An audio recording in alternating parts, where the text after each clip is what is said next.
명성황 후 조선시대사뿐만 아니라 한국사 전체를 통틀어 매우 독특한 행보를 보여준 왕비였다. 역사상 권력의 정점에 오른 왕비들은 종종 있었지만 그들이 권력을 쥔 것은 지아비인 왕이 죽고 난 뒤 아들이나 손자를 내세워 수렴청정하면서라던가 아니면 명문가인 친정을 등에 업고 왕을 뒤에서 조종하는 방법을 통해서였다.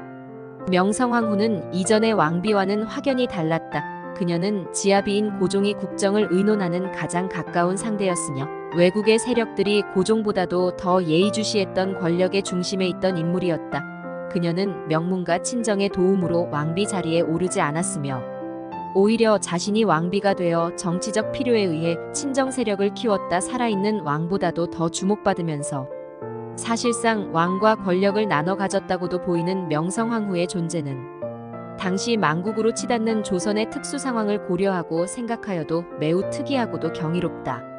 배경이 없어서 오를 수 있었던 왕비 자리.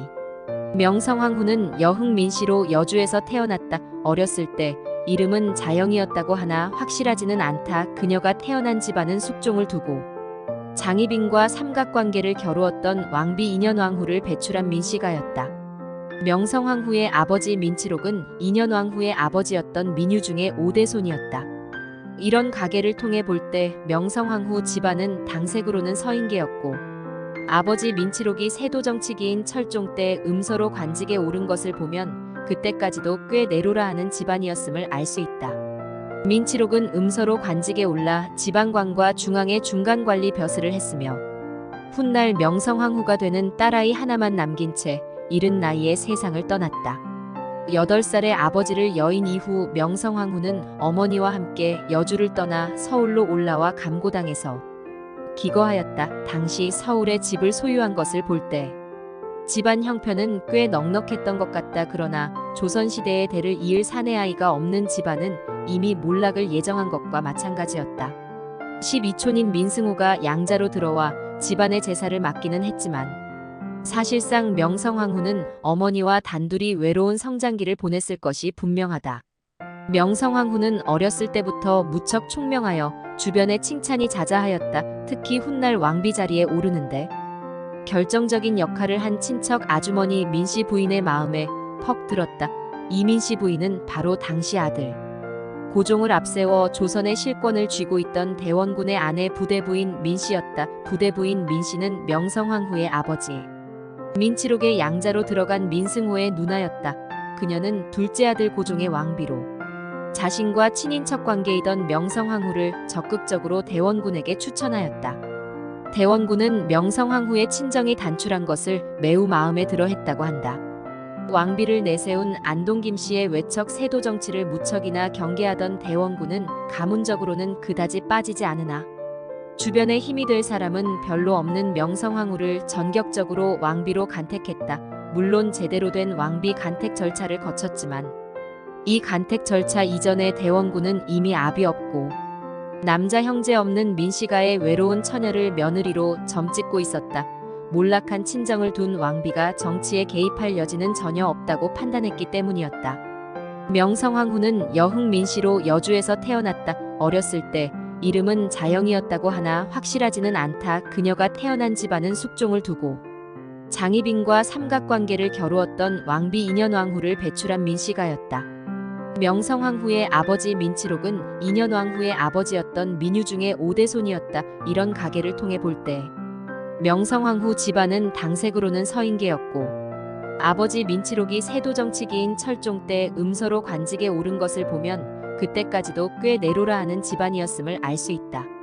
민치록은 음서로 관직에 올라 지방관과 중앙의 중간관리 벼슬을 했으며 훗날 명성황 후가 되는 딸아이 하나만 남긴 채 이른 나이에 세상을 떠났다. 8살의 아버지를 여인 이후 명성황 후는 어머니와 함께 여주를 떠나 서울로 올라와 감고 당육대조 민유중의 집으로 당시 민치록이 소유하고 있었다.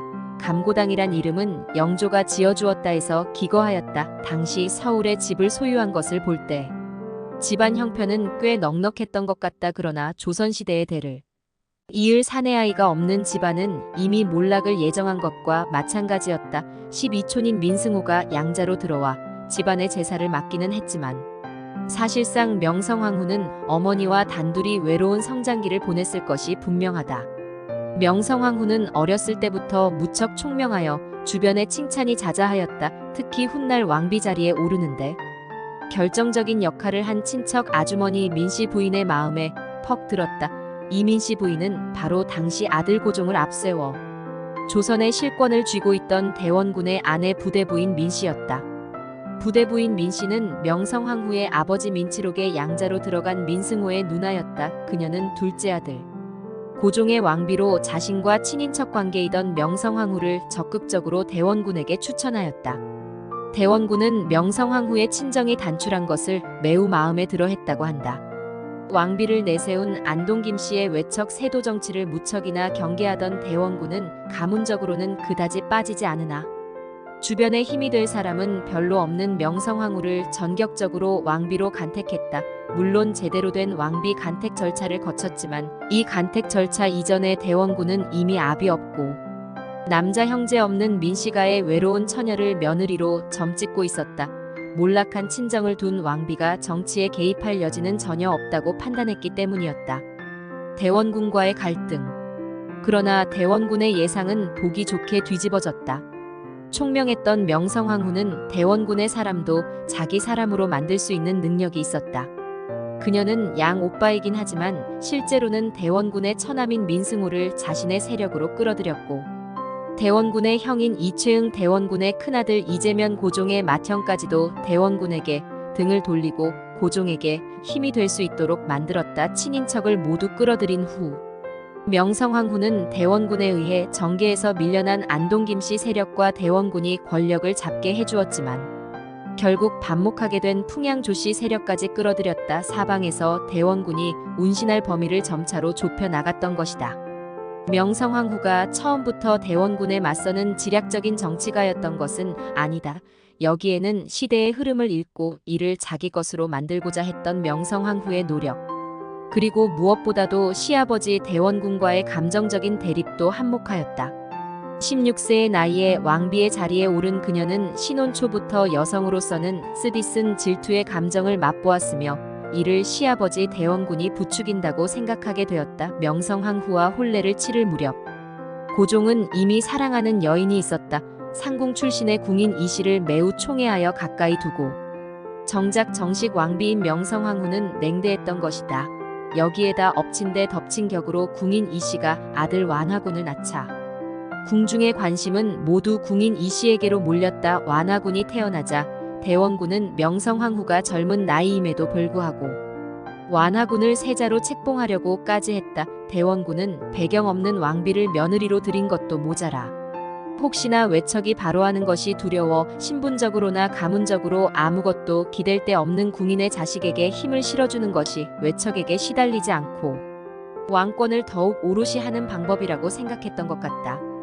대원군의 완화군에 대한 성급한 세자 책봉 시도는 결국 이루어지지 않았지만 이때부터 명성황후는 시아버지 대원군의 의중을 알아보았고 자칫 자신은 허울만 좋은 찬밥 신세 왕비로 전락할 수 있음을 간파했다. 이후 고종의 사랑을 회복한 명성황후는 아들을 2명이나 낳았지만 모두 요절하였고 그 과정에서 대원군의 원자에 대한 무리한 약 처방이 그녀의 심기를 불편하게 만들었다. 국정부터 왕가의 가정생활까지 간섭하며 모두 자신의 손아귀에 두려했던 대원군의 독단적인 태도는 결국 명성황후를 돌아서게 만들었다. 그리고 이즈음 왕위에 오른 지 10여 년이 되어 성인이 된 고종도 더 이상 전제적인 아버지 대원군의 간섭 없이 자신이 왕인 나라를 자기 스스로 다스려야겠다는 결심을 굳히게 되었다. 고종과 명성황후는 대원군이 꼼짝할 수 없도록 자신들의 세력을 서서히 형성하여 정치적 입지를 강화하였다. 또한 외세에 대한 정치적 입장이나 경복궁, 중건 등으로 인한 대원군의 거듭된 실정이 왕의 친정이라는 시대적 요구를 증폭시키고 있었기에 이를 적극 이용하였다. 마침내 1873년 고종과 명성황후는 최익현이 대원군의 실정과 정책을 비판하는 상소를 올리게 하여 이를 계기로 고종 친정을 선포함으로써 대원군을 권력의 중심에서 축출했다. 외세의 틈바구니에서 고종은 친정 직후 대원군 집권 시에 쇄국을 풀고 일본과 수교하였고 이후 차례로 서양의 열강들과 수교를 맺어나갔다.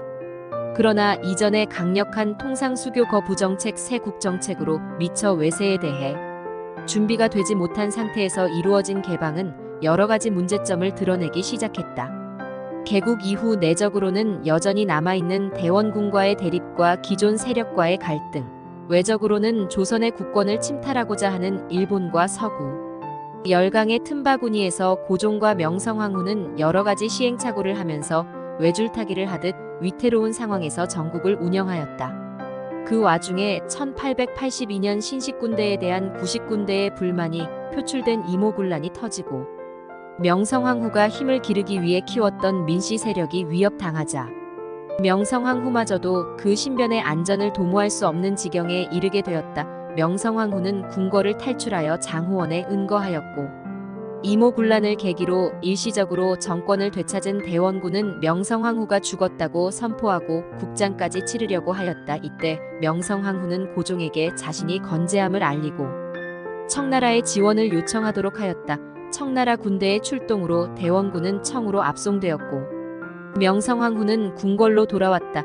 그리고 이때부터 더욱 자신의 안전을 위해 민씨들의 힘을 모으는 다소 파행적인 전국 운영을 해나가기 시작하였다. 1884년에는 청의 개입으로 더뎌진 개화에 불만을 품은 개화파들이 일으킨 갑신정변으로 왕권이 위협받자 명성황후는 더욱 청나라와 가까이 하게 되었고 이후 더 적극적으로 정치에 관여하기 시작했다. 신하들과 아버지 대원군에게조차 권력의 도전을 받은 고종은 명성황후와 더욱 밀착되었고 모든 국정을 그녀와 의논하였다. 특히 외교적인 문제는 명성황후와 거의 뜻을 같이 하였다고도 할 수 있다. 이전에는 사리 판단이 비교적 명확했던 명성황후였지만 목숨마저 위협받은 환란을 겪은 후 그녀는 권력에 대해 지나치게 강렬한 집착을 보이기 시작했다. 이와 더불어 궁궐에서 굿을 하거나 명산대천을 찾아다니며 치성을 하는 등 국고를 낭비하는 비이성적인 모습을 보이기도 하였다. 살해당한 왕비 훼손된 국격. 명성황후에 대한 외국 측의 기록을 보면 하나같이 그녀가 가냘프지만 영민하고 총명하며 나라를 위해 노심초사하는 여인이었다고 쓰여 있다. 19세기 말 한국을 다녀간 영국의 비숍 여사는 명성황후를 아련한 후 그녀에 대해 이렇게 기록했다. 왕후는 가냘프고 미인이었다. 눈은 차고 날카로워서 훌륭한 지성의 소유자라는 것을 알 수 있었다. 명석하고 야심적이며 책략에도 능할 뿐 아니라 매우 매혹적이고 여러 가지 면에서 매우 사랑스러운 여인이었다. 선교사 언더우드의 부인은 명성황후에 대해 또 이렇게 말했다. 그녀의 지식은 주로 중국에서 얻은 것이었지만 세계 강대국과 그 정부에 대해 잘 알고 있었다. 그녀는 나에게 많은 질문을 던졌고 자기가 들은 것을 모두 기억하고 있었다. 그녀는 섬세한 감각을 가진 유능한 외교관이었고 반대 세력의 허를 찌르는 데 능했다. 그녀는 일본을 반대했고 애국적이었으며 조선의 이익을 위해 몸을 바치고 있었다. 그녀는 아시아의 그 어떤 왕후보다도 그 수준을 훨씬 뛰어넘는 여인이었다.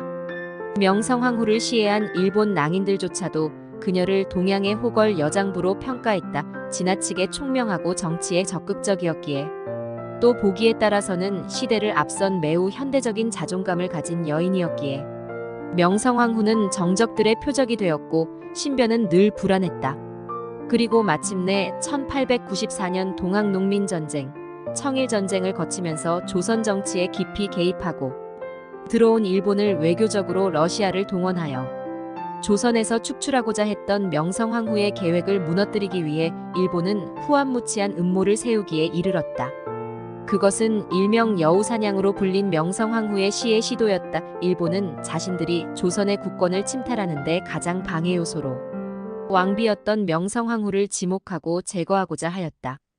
1895년 음력 8월 20일 새벽 경복궁 안에 있는 건천궁의 오코루에서 명성황후는 난입해 들어온 일본 낭인들의 손에 처참하게 시해당했다. 시신마저 향원정의 노건에서 불살라지는 수모를 당했다.